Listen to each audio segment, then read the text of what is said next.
Pernah nggak sih lo ngerasa udah rajin nabung, tapi saldo tabungan tetap aja segitu-segitu? Udah tahan jajan, stop ngopi, hidup hemat, tapi kok ya tetap nggak maju-maju? Gue kenal orang yang tiap bulan disiplin nabung 500 ribu. Nggak pernah telat. Tapi setelah 5 tahun, uangnya kalah sama inflasi. Harga naik lebih cepat dari tabungannya berkembang. Sementara ada orang lain, gajinya sama-sama pas-pasan, tapi bisa naik kelas. Bukan karena dia lebih kaya, tapi karena dia nggak cuma nabung, dia main strategi. Nabung itu penting, tapi kalau cuma nabung, itu nggak cukup buat ngalahin realita ekonomi zaman sekarang. Kita semua pernah dibilang, yang penting nabung dulu. Kedengerannya benar, tapi apa masih relevan hari ini? Kalau nabung itu solusi utama, kenapa banyak orang yang rajin nabung, tapi tetap nggak maju-maju? Mitos pertama, yang penting nabung dulu, soal lain belakangan.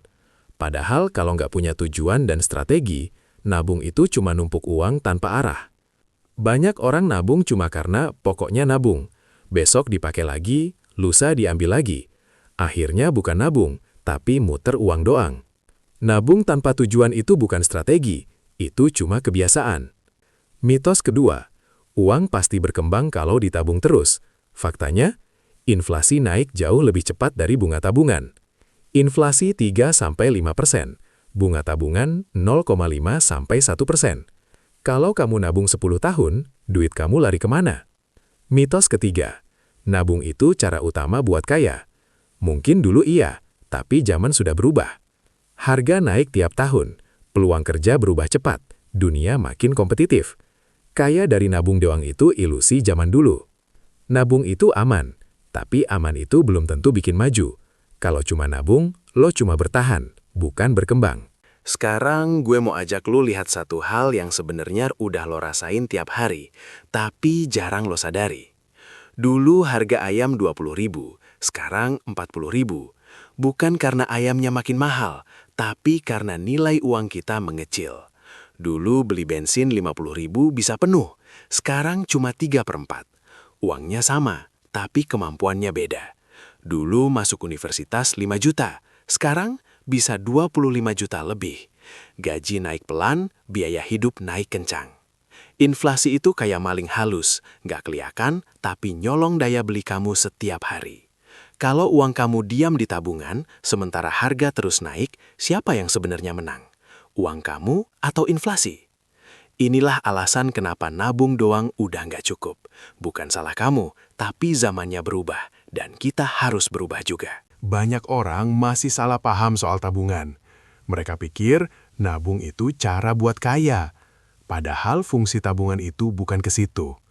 Pertama, tabungan itu buat dana darurat.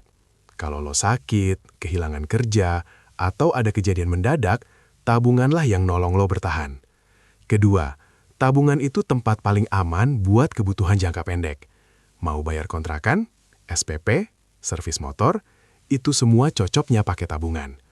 Dan ketiga, tabungan itu pegangan, buffer, safety net. Biar kalau ada apa-apa, lo nggak langsung panik.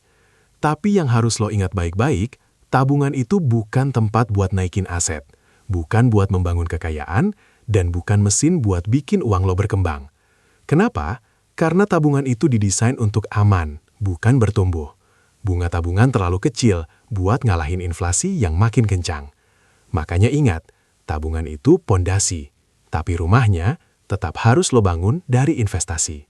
Banyak orang takut investasi karena kebayangnya ribet, padahal tujuan investasi itu simple banget buat ngelawan inflasi.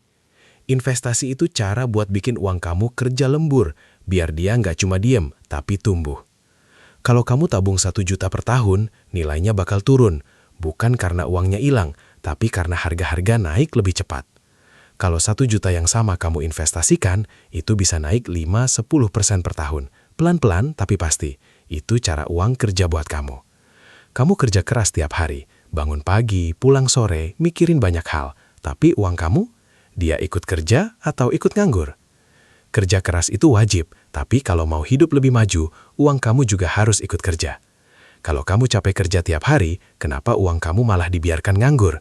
Biarin dia lembur juga, pelan tapi pasti, biar masa depan kamu lebih ringan. Kabar baiknya, investasi itu nggak harus ribet. Lo nggak harus ngerti grafik rumit buat mulai. Ada banyak pilihan simpel yang bisa kamu pilih. Pertama, reksadana pasar uang. Risikonya kecil, liquid, dan cocok banget buat kamu yang baru mulai. Ini pintu masuk paling aman ke dunia investasi. Kedua, reksadana pendapatan tetap. Risikonya sedikit lebih tinggi, tapi potensi hasilnya juga lebih menarik. Masih aman, tapi lebih bertumbuh. Kalau kamu tipe yang sabar dan mikir jangka panjang, saham atau ETF bisa jadi pilihan. Bukan buat kaya dalam seminggu, tapi buat naik kelas dalam 5-10 tahun.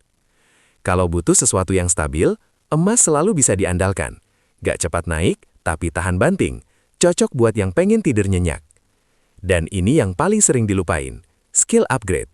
Murah, fleksibel, dan imbal hasilnya bisa jauh lebih besar daripada instrumen apapun. Gue pernah ketemu anak muda yang rela nabung buat beli HP baru, tapi nggak pernah mau nabung buat beli ilmu. Padahal, ilmu itu yang bikin penghasilannya naik. Kebanyakan orang pusing ngatur uang bukan karena gajinya kecil, tapi karena nggak punya arah kemana uangnya harus pergi. Makanya, kita pakai strategi simple, 50, 30, 20. 50% untuk kebutuhan, 30% untuk keinginan, dan 20% terakhir, ini yang paling penting, investasi plus tabungan. Ini bagian yang bakal nentuin masa depan lo. Tapi kalau penghasilan kamu masih kecil, tenang, angka ini fleksibel. Yang penting, selalu ada pos investasi setiap bulan, berapapun nominalnya. Mulai aja dulu. Karena yang bikin kaya itu bukan jumlahnya, tapi kebiasaannya.